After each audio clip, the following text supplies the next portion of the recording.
Good morning students.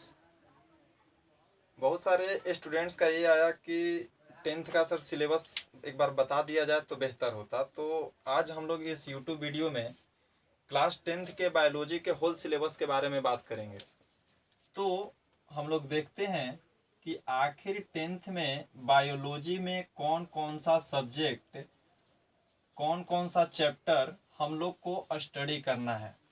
ठीक है, सबसे पहली बात तो ये होता है कि आखिर अगर हम लोग कोई भी साइंस पढ़ते हैं, मुद्दे वाली बात ये है कि अगर हम लोग साइंस पढ़ रहे हैं तो चूंकि ये सब्जेक्ट 6, 7, 8 क्लास से ही हम लोग को पढ़ना होता है, तो साइंस का डेफिनेशन लगभग लोग जानते हैं। और आप लोग को भी ये भी जानकारी होगा कि साइंस को बेसिकली हम लोग 3 भाग में डिवाइड करते हैं। ठीक है, पहला पार्ट होता है फिजिक्स, दूसरा जो पोर्शन है वो है बच्चों केमिस्ट्री, और थर्ड पोर्शन है वो है हमारा बायोलॉजी। चूंकि साइंस में टेंथ तक मोर और लेस अगर नॉर्मल क्लासेस की बात अगर किया जाए तो सारे टीचर लगभग पूरे साइंस को पढ़ाते हैं, लेकिन यहाँ पर जो हम बात करेंगे वो केवल और केवल टेंथ के एक सेपरेटली ब्रांच जो बायोलॉजी है उसके बारे में हम लोग बेसिकली बात करेंगे। ठीक है, तो हम लोग सबसे पहले ये जानते हैं कि आखिर ये बायोलॉजी होता क्या है, और इसी से हम लोग ये देखेंगे कि लगभग जितने भी हम लोग अप्रोक्स 5 चैप्टर हम लोग को क्लास टेंथ में पढ़ना है, तो अगर बायोलॉजी की बात करेंगे तो हम लोग बायो को 2 भाग में तोड़ते हैं, बायो प्लस लॉजी। ठीक है, इसका मतलब होता है, बायो का मतलब होता है लिविंग, और लॉजी का मतलब होता है बच्चों स्टडी। ठीक है, मतलब हम लोग ये बोल सकते हैं कि द ब्रांच ऑफ साइंस, क्योंकि अगर बायोलॉजी को देखा जाए तो बायोलॉजी क्या है, साइंस का एक ब्रांच है। तो हम लोग बोल सकते हैं कि the branch of science, the branch of science in which, जिसके अंतर्गत we study about living things. देखिए, अगर बायोलॉजी में बात किया जाए तो बहुत सारे नॉन लिविंग थिंग्स के बारे में भी हम लोग स्टडी करते हैं, बहुत सारे कुछ वैसे भी माइक्रो ऑर्गेनिज्म हम लोग पढ़ेंगे, उसके बारे में भी हम लोग क्या करेंगे, यहाँ पे बात करेंगे। और अगर लिविंग का बात किया जाए तो लिविंग में बेसिकली हम लोग बात करते हैं प्लांट और किसका, एनिमल का। चूंकि आप लोग को याद होगा कि जो 9th का जो चैप्टर है उसमें हम लोग पढ़ते हैं प्लांट किंगडम, और वहीं पे पढ़ते हैं बच्चों एनिमल किंगडम के बारे में। अगर जो प्लांट किंगडम के बारे में अगर आप लोग 9th में पढ़े होंगे तो आपको याद होगा कि इस प्लांट किंगडम को बेसिकली 5 भागों में बांटा जाता है। ठीक है, सबसे जो पहला पोर्शन था वो था थैलोफाइटा, दूसरा जो पोर्शन था वो था ब्रायोफाइटा, तीसरा जो पोर्शन था वो था टेरिडोफाइटा, चौथा जो था वो था जिम्नोस्पर्म, और पांचवा जो है हम लोग का एंजियोस्पर्म। टेंथ से बेसिकली टेंथ में हम लोग एक चैप्टर पढ़ेंगे रिप्रोडक्शन, जिसमें हम लोग बेसिकली किसके बारे में बात करेंगे, एंजियोस्पर्म के बारे में। सिमिलरली एनिमल किंगडम में भी आप लोग पढ़ेंगे, तो इसका भी बहुत सारा डिवाइडेड पार्ट्स होता है। तो चूंकि हम लोग इसके बारे में बात ना करें, हम लोग आते हैं डायरेक्ट अपने सब्जेक्ट पे। ठीक है, तो अगर इस बायोलॉजी में हम लोग को पढ़ना है लिविंग स्टडी, मतलब study of living organism in the किस में, बायोलॉजी। तो बच्चों अगर टेंथ के बायोलॉजी में अगर जो हम लोग बात करें तो सबसे पहला जो आपका चैप्टर है वो है आपका लाइफ प्रोसेस। पहले हम चैप्टर का नाम लिख दे रहे हैं, उसके बाद हम ये देखेंगे कि लाइफ प्रोसेस में क्या पढ़ना है, नेक्स्ट चैप्टर जो होगा उसमें क्या पढ़ना है। सेकंड जो हम लोग का चैप्टर है वो है हम लोग का control and coordination, control and coordination. ठीक है, थर्ड चैप्टर है बच्चों हम लोग का रिप्रोडक्शन। थर्ड चैप्टर है हम लोग का रिप्रोडक्शन। एक्चुअली आप लोग के बुक में है ये हाउ डू ऑर्गेनिज्म रिप्रोड्यूस, तो उसी हाउ डू ऑर्गेनिज्म रिप्रोड्यूस को हम लोग क्या बोल रहे हैं, रिप्रोडक्शन बोल रहे हैं। फोर्थ चैप्टर है बच्चों हम लोग का heredity and evolution. Heredity and evolution, ठीक है। जो सबसे लास्ट चैप्टर है बच्चों वो है management of natural resources. Management of natural resources. देखिए ये जो हम लोग का 5 चैप्टर है, इस 5 चैप्टर में से बेसिकली हम लोग को क्या करना है कि 1 बाय 1 चैप्टर के बारे में क्या करना है, इसको कंप्लीट डिटेल्स करना है, ठीक है। लेकिन हम लोग अभी ये बात करेंगे कि लाइफ प्रोसेस में किस किस चीज के बारे में पढ़ना है, कंट्रोल एंड कोऑर्डिनेशन में किस किस टॉपिक के बारे में पढ़ना है। सिमिलरली हम लोग बात करेंगे बच्चों इस रिप्रोडक्शन में क्या क्या पढ़ना है, हेरिडिटी एंड इवोल्यूशन में क्या पढ़ना है, और last management of natural resources के अंतर्गत किस किस सब्जेक्ट का स्टडी करना है, ठीक है।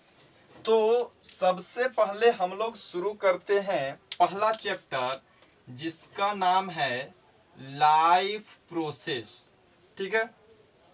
देखिए सबसे पहले तो ये जानने वाली बात है कि यहाँ पे टॉपिक ही है हम लोग का प्रोसेस।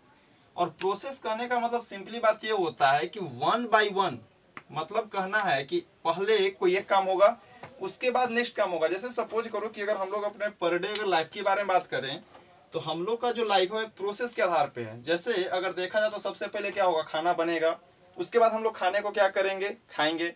खाने के बाद क्या होगा, बॉडी के अंदर उसका डाइजेशन होगा। डाइजेशन के बाद क्या होगा, पूरे बॉडी में वो फैलेगा। उसके बाद जो अनडाइजेस्टेड फूड पार्टिकल्स होगा वो क्या होगा कि बॉडी से बाहर निकलेगा, ठीक है। तो कहीं ना कहीं इस प्रोसेस को जितने भी लिविंग ऑर्गेनिज्म हैं, चाहे वो हम लोग हैं, कोई माइक्रो ऑर्गेनिज्म है, तो सारे को सारे क्या करते हैं, एक लाइफ प्रोसेस को जाते हैं, ठीक है। अब बच्चों इस लाइफ प्रोसेस में हम लोग पढ़ेंगे सबसे पहला जो बात होता है वो होता है न्यूट्रिशन, ठीक है। अगर इस लाइफ प्रोसेस में न्यूट्रिशन के बारे में बात करेंगे, अब ये न्यूट्रिशन क्या होगा, किससे मिलेगा, क्यों मिलेगा, किस किस आधार पे मिलेगा, तो इन सारे के बारे में जो डिस्क्रिप्शन जो हम लोग करेंगे वो हम लोग जब हम लोग चैप्टर शुरू करेंगे लाइफ प्रोसेस नेक्स्ट टॉपिक में तो वहां पे बात करेंगे, ठीक है। नॉर्मली अगर देखा जाए तो इस न्यूट्रिशन में हम लोग बेसिकली पढ़ते हैं 2 न्यूट्रिशन के बारे में। पहला होता है ऑटोट्रॉफिक न्यूट्रिशन और जो दूसरा होता है बच्चों वो होता है हेटेरोट्रॉफिक न्यूट्रिशन। देखिए हम इसको इसलिए लिख दिए चूंकि आप लोगों को बोले हैं कि जो भी लिविंग होगा वो लिविंग 2 प्रकार के होगा। कौन कौन होगा, एक प्लांट होगा, दूसरा कौन होगा, एनिमल होगा। तो एक बात जान लीजिए कि अगर कोई भी चीज इसमें से हम लोग पढ़ेंगे मतलब ये कि कहीं ना कहीं उससे, चूंकि ये पूरा बायोलॉजिकल साइंस और हम लोग लिविंग ऑर्गेनिज्म को क्या करेंगे यहाँ पे कंक्लूड करेंगे, तो उस लिविंग ऑर्गेनिज्म में बच्चों कहीं ना कहीं प्लांट भी आ रहा है और कहीं ना कहीं एनिमल भी आ रहा है। तो इस ऑटोट्रोपिक न्यूट्रिशन के अंतर्गत हम लोग स्टडी करेंगे प्लांट के बारे में और हेटेरोट्रोपिक न्यूट्रिशन के अंतर्गत हम लोग स्टडी करेंगे एनिमल्स के बारे में, ठीक है। उसके बाद हम लोग जो अगला जो पॉइंट होगा, अगर न्यूट्रिशन कर लिए तो न्यूट्रिशन के बाद हम लोग क्या करेंगे, रेस्पायरेशन। तो हम लोग का इसमें अगला टॉपिक होगा रेस्पायरेशन। रेस्पायरेशन के बाद बच्चों क्या होगा, थर्ड जो टॉपिक होगा वो होगा हम लोग का ट्रांसपोर्टेशन। ट्रांसपोर्टेशन, ठीक है। अब इस ट्रांसपोर्टेशन में बच्चों हम लोग मेनली यहाँ पे पढ़ेंगे हार्ट के बारे में, HEART, ठीक है। अगर ये ट्रांसपोर्टेशन हार्ट में पढ़ेंगे तो हार्ट में एनिमल, तो कहीं ना कहीं transportation in plant and animal also, ठीक है। Respiration, transportation. अगला जो टॉपिक होगा बच्चों वो होगा हम लोग का एक्सक्रीशन। ठीक है, तो इतना टॉपिक हम लोग क्या करेंगे कि 1 बाय 1 लाइव प्रोसेस के अंतर्गत जाने के बाद हम लोग क्या करेंगे, इसको स्टडी करेंगे। तो हम लोग जब इस टॉपिक को शुरू करेंगे तो नेक्स्ट चैप्टर में हम लोग इसको पढ़ेंगे। ठीक है, अगला जो चैप्टर है हम लोग का वो है कंट्रोल एंड कोऑर्डिनेशन। तो अगर आप लोग लिखना चाहो तो लिख सकते हो, अदरवाइज नहीं भी लिखोगे तो कोई दिक्कत नहीं है, लेकिन लिख लेने पर यह होगा, क्योंकि देखिए किसी भी सब्जेक्ट को पढ़ने से पहले उस सब्जेक्ट से या उस पार्टिकुलर चैप्टर से जितने भी कंटेंट हैं, इससे होगा क्या कि आप इसे क्विक रिसेप कर सकते हैं। किसी भी चैप्टर को अगर पूरा पढ़ना है उससे पहले अगर आप इन सारे टॉपिक के बारे में जानते हो, तो जब उस चैप्टर को पढ़ने का शुरुआत करोगे तो बेसिकली आपको सारे इन्फॉर्मेशन आप शुरू में ही ले रहे हो, देन बाद में जो चैप्टर होगा उसको समझने में आपको आसानी होगी। ठीक है, तो ज्यादा बेहतर होगा कि आप लोग इसको लिखते चलिए। ठीक है, सेकेंड चैप्टर है बच्चों हम लोग का कंट्रोल एंड कोऑर्डिनेशन। तो देखिए यहाँ पे भी कंट्रोल और कोऑर्डिनेशन का जो बात करेंगे वो हम लोग दोनों में बात करेंगे, चाहे वो प्लांट हो और चाहे वो एनिमल हो। तो हम लोग यहाँ पे दूसरे चैप्टर का नाम लिख ले रहे हैं, वो है हम लोग का कंट्रोल एंड कोऑर्डिनेशन। ठीक है, अब देखिए कंट्रोल और कोऑर्डिनेशन के लिए जो सबसे हम लोग के बॉडी में जो सबसे इंपॉर्टेंट ऑर्गन है वो होता है बच्चों नर्वस सिस्टम। नर्वस सिस्टम, तंत्रिका तंत्र। ठीक है, ये नर्वस सिस्टम क्या होता है, हम लोग के पूरे बॉडी में फैला होता है। ठीक है, अब ये नर्वस सिस्टम में ही आपको on the basis of board खास करके एक पॉइंट पढ़ना होता है, रिफ्लेक्स आर्क। चूंकि यहाँ का पॉइंट नहीं है लेकिन फिर भी आपको मैंने इसलिए लिख दिया चूंकि ये इस चैप्टर का बहुत इंपॉर्टेंट है और on the basis of board ये बहुत हाईलाइटेड क्वेश्चन होता है। ठीक है, चाहे वो सीबीएसई का हो चाहे वो बिहार बोर्ड का हो। तो रिफ्लेक्स आर्क हम लोग पढ़ेंगे कैसे होगा क्या होगा। और ये नर्वस सिस्टम हम लोग बात बोल सकते हैं कि ये जो कंट्रोल और कोऑर्डिनेशन की बात कर रहे हैं ये हम लोग बात कर रहे हैं बच्चों एनिमल के अंदर। ठीक है, नर्वस सिस्टम के बाद जो सबसे इंपॉर्टेंट ऑर्गन हम लोग का है बॉडी में, जो किसी भी नर्वस को कोई भी सिग्नल प्रोवाइड कराएगा, कैसे सिग्नल देगा, कैसे, जैसे मान लो सपोज करो कि हम लोग हाथ ऐसे चला रहे हैं और अचानक से कांटे पे गया, किसी जला चीज पे गया, हम लोग हाथ क्या करते हैं अचानक से खींच लेते हैं। ठीक है, किस जगह पे क्या सेंटेंस यूज करना चाहिए, किस जगह पे किस पर्सन के सामने कौन सा वर्ड यूज करना चाहिए। जैसे सपोज करो कि एक जगह हमारे टीचर हैं, दूसरे जगह हमारा कोई दोस्त है, लेकिन वहां पे क्या होगा कि अगर एक लप्पड़, सपोज करो कि एक लप्पड़ को कोई टीचर मारता है और same at that same time अगर वो लप्पड़ कोई स्टूडेंट या कोई तुम्हारा बैचमेट्स मार दे, ठीक है, उस समय क्या होगा बच्चों कि दोनों के केसेस में हम लोग का जो अंदर का जो फीलिंग्स होगा वो दोनों क्या होगा अलग अलग होगा। तो वो कहाँ से आएगा, उसको कौन प्रोड्यूस करेगा, कैसे हम लोग के बॉडी के पास पहुंचेगा, कब हम लोग कैसा रिएक्शन करेंगे, वहां पे हम लोग को इन सारी चीजों के बारे में क्या होगा सिग्नल मिलेगा इसके द्वारा। और वहां पे सबसे इंपॉर्टेंट ऑर्गन जो इन सारी एक्टिविटी में इन्वॉल्व होगा वो कौन होता है, ह्यूमन ब्रेन। ठीक है, अब बच्चों अगर कोई बोलेगा कि सर इस एनिमल के केसेस में तो मैम समझ गए कैसे होगा क्या होगा, लेकिन कहीं ना कहीं प्लांट भी तो ग्रोथ कर रहा है, तो क्या प्लांट में किसी भी प्रकार का कंट्रोल और कोऑर्डिनेशन होगा कि नहीं होगा, होना चाहिए। तो कहीं ना कहीं इस प्लांट में एक सबसे इंपॉर्टेंट हम लोग पढ़ेंगे plant growth regulator hormone, plant growth regulator hormones. और बच्चों याद करना कि इसमें हम लोग फिक्स हार्मोन्स के बारे में पढ़ते हैं, जिसमें हार्मोन्स का नाम है ऑक्सिन, दूसरा नाम है साइटोकाइनिन, जिब्रेलिन्स,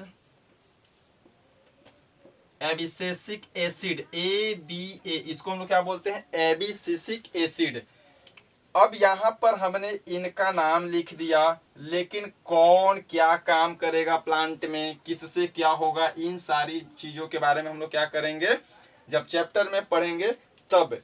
एक बात और याद रखिएगा कि जिस तरह से ह्यूमन ब्रेन है या एनिमल्स के केसेस में, हम लोग में भी क्या करते हैं कि हार्मोन्स होता है, ठीक है। तो यहाँ पे सबसे इंपॉर्टेंट है हार्मोन्स इन एनिमल। यहाँ पे भी हम लोग जिस तरह से यहाँ पे हार्मोन्स पढ़े, तो यहाँ पे बहुत सारे हार्मोन्स के बारे में पढ़ेंगे, पिट्यूटरी हार्मोन के बारे में पढ़ेंगे, पिनियल ग्लैंड क्या सीक्रेट करेगा, बहुत सारे ग्लैंड पढ़ेंगे, बहुत वो ग्लैंड जो सीक्रेट करेगा हार्मोन्स उसके बारे में पढ़ेंगे, थायराइड ग्लैंड है।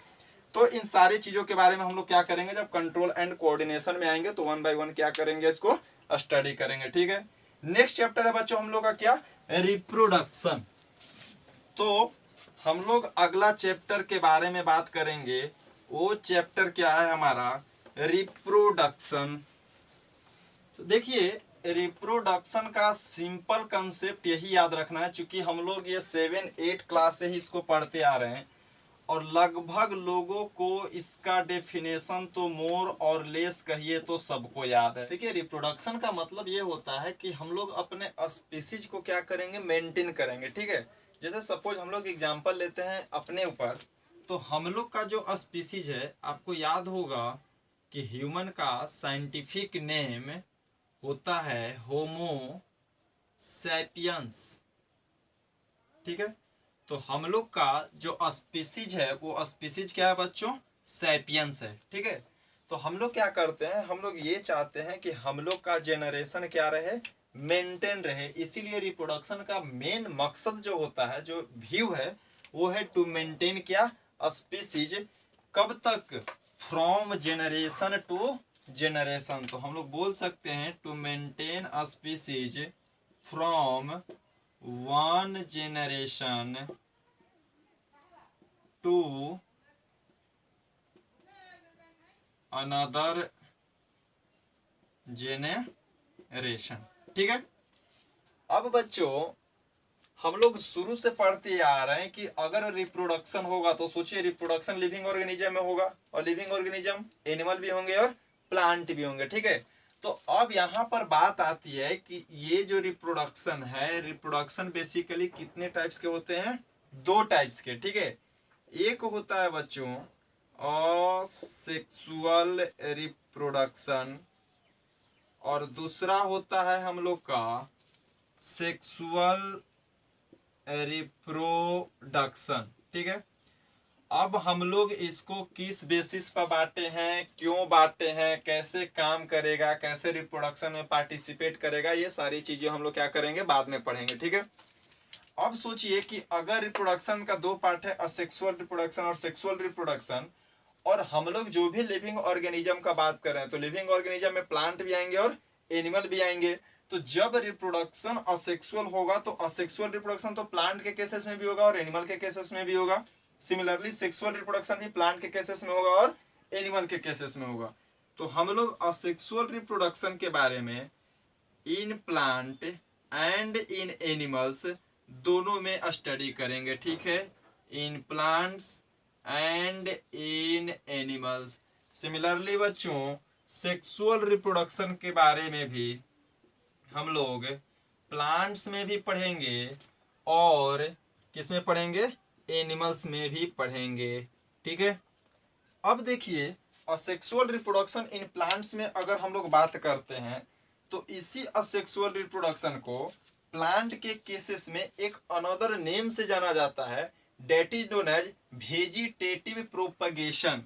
तो हम लोग बोल सकते हैं वेजिटेटिव प्रोपगेशन, मतलब कि asexual reproduction is also known as vegetative propagation in the cases of plant, ठीक है। तो अब प्लांट में अगर असेक्सुअल रिप्रोडक्शन के हम लोग बारे में बात करेंगे तो किस किस विधि के द्वारा होगा, इन सारी चीजों के बारे में हम लोग बात करेंगे। एनिमल में तो एनिमल में हम लोग क्या पढ़ेंगे, फिजन, बर्डिंग, फ्रैगमेंटेशन हम लोग बात करेंगे बच्चों, रीजेनरेशन। एटसेट्रा। मतलब different modes of asexual reproduction in the cases of animals हम लोग क्या करेंगे यहाँ पे बात करेंगे, ठीक है। सिमिलरली जब सेक्सुअल रिप्रोडक्शन इन प्लांट में बात करेंगे तो याद कीजिएगा कि यहाँ पे हम लोग इसमें बेसिकली बात करेंगे डबल फर्टिलाइजेशन, डबल फर्टिलाइजेशन। चूंकि हम लोग यहाँ पे सारी चीजों के बारे में बात करेंगे, मेल कैसे, मेल गैमेट क्या होगा, फीमेल कैसे होगा, लेकिन इसमें सबसे इंपॉर्टेंट हम लोग को पढ़ना होता है double fertilization in the cases of plant, ठीक है। और प्लांट में बच्चों याद कीजिए कि सबसे जो एडवांस प्लांट है वो कौन सा है, एंजियोस्पर्म। और एंजियोस्पर्म को हम लोग बोलते हैं फ्लावरिंग प्लांट। और जो जो फ्लावरिंग प्लांट होंगे वही मेनली किस रिप्रोडक्शन को जाते हैं, सेक्सुअल रिप्रोडक्शन को। विस्तृत जानकारी जब हम लोग पढ़ेंगे सेक्सुअल रिप्रोडक्शन इन प्लांट्स में तो हम लोग देखेंगे, ठीक है। सिमिलरली जब एनिमल्स में पढ़ेंगे तो यहाँ पे हम लोग बच्चों पढ़ते हैं sex determination, sex determination in Homo sapiens, ठीक है।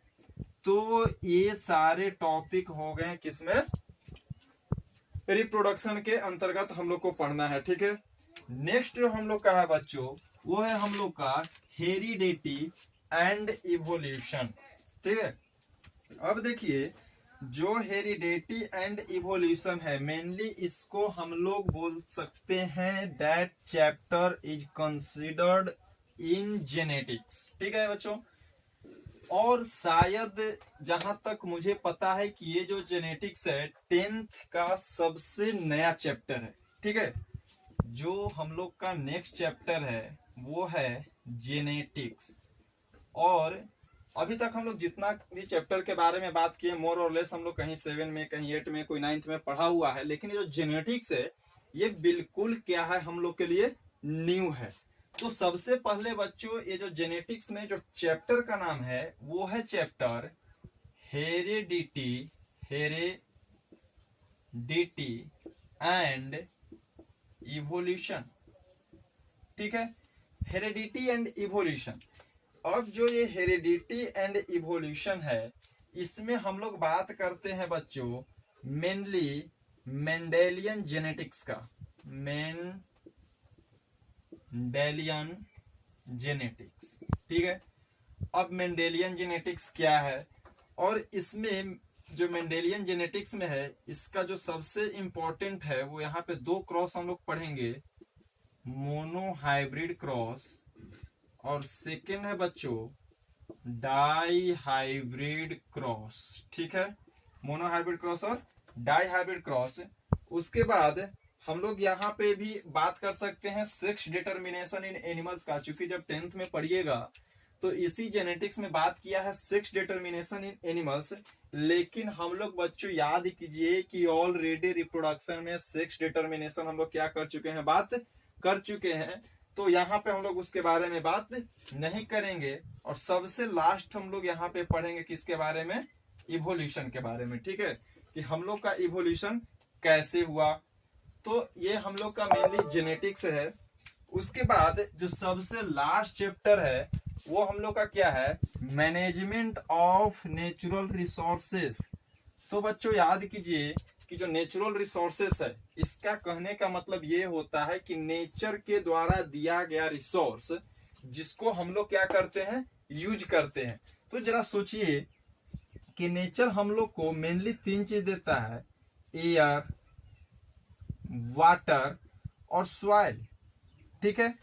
तो इन 3 चीजों के बारे में जो विस्तृत जानकारी होगा, एयर पॉल्यूशन कैसे होगा, इसको हम लोग प्यूरिफाई कैसे करेंगे, एयर में क्या क्या मिला रहेगा, वाटर आएगा, वाटर से एसिड रेन बनेगा, कैसे बनेगा, कहाँ बनेगा, सॉइल कैसे बनता होगा, इसी में हम लोग बात करेंगे ओजोन लेयर के बारे में। तो ये सारा अगर देखा जाए तो 10th का ही क्या है, कंप्लीट बायोलॉजी का क्या हुआ बच्चों, सिलेबस हुआ। तो हम लोग क्या करेंगे, नेक्स्ट चैप्टर से हम लोग शुरू करेंगे लाइफ प्रोसेस, ठीक है।